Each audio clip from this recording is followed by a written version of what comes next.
బులెటిన్ల మరో breaking. LRS ద్వారా రాష్ట్ర ప్రభుత్వానికి 1900 కోట్ల ఆదాయం చేకూరింది.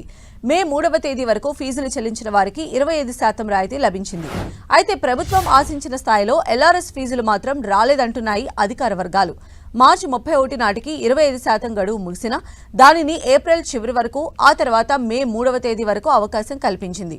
దీంతో 2 లక్షలకు పైగా మంది లబ్ధిదారులు ఎల్ఆర్ఎస్ ఫీజును చెల్లించారు. చెల్లించాల్సిన వారు ఎక్కువ మంది ఉండడంతో మరోసారి గడువు పెంచే ఛాన్స్ ఉంది. తెలంగాణ రాష్ట్ర వ్యాప్తంగా ఎల్ఆర్ఎస్ పథకంలో 25 లక్షల దరఖాస్తులు చేరుకున్నాయి. రాష్ట్రంలో కార్పొరేషన్లు, మున్సిపాలిటీలు, పంచాయతీల పరిధిలోని అక్రమ లేఅవుట్లలోని ప్లాట్లను క్రమబద్ధీకరించేందుకు 2020 సంవత్సరంలో అప్పటి ప్రభుత్వం ఉత్తర్వులు జారీ చేసింది. ఆయా అథారిటీస్ నుంచి అనుమతులు లేకుండా చేసిన లేఅవుట్లలో ప్లాట్లు కొనుగోలు చేసిన వారందరూ ఈ స్కీమ్కు అర్హులుగా ప్రకటించింది.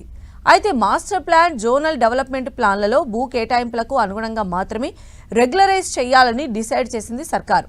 దీంతో అనుమతులు లేని లేఅవుట్లలో స్థలాలు కొనుగోలు చేసిన వారు ఈ పథకానికి దరఖాస్తు చేసుకున్నారు. రెగ్యులరైజ్ చేసుకోకుంటే ఆ ప్లాట్లు అమ్మకం చేసినప్పుడు రిజిస్ట్రేషన్లు చేయకుండా ఉండేలా ప్రభుత్వం ఉత్తర్వులు జారీ చేసింది. దాంతో ఎల్ఆర్ఎస్ పథకానికి విపరీతమైన డిమాండ్ పెరిగింది. అక్రమ లేఅవుట్లలో కొనుగోలు చేసిన ప్లాట్లలో భవిష్యత్తులో నిర్మాణం చేయడానికి, వాటిని అమ్మడానికి అవకాశం లేనందున వాటిని రెగ్యులరైజ్ చేసుకునేందుకు పెద్ద ఎత్తున ముందుకొచ్చారు పౌరులు. రాష్ట్ర వ్యాప్తంగా 25 లక్షల వరకు దరఖాస్తులు వచ్చాయి. ఇందులో అత్యధికంగా గ్రామ పంచాయతీల పరిధిలో 11 లక్షల వరకు, కొత్తగా వచ్చిన మున్సిపాలిటీల్లో 10 లక్షల దరఖాస్తులు వచ్చాయి.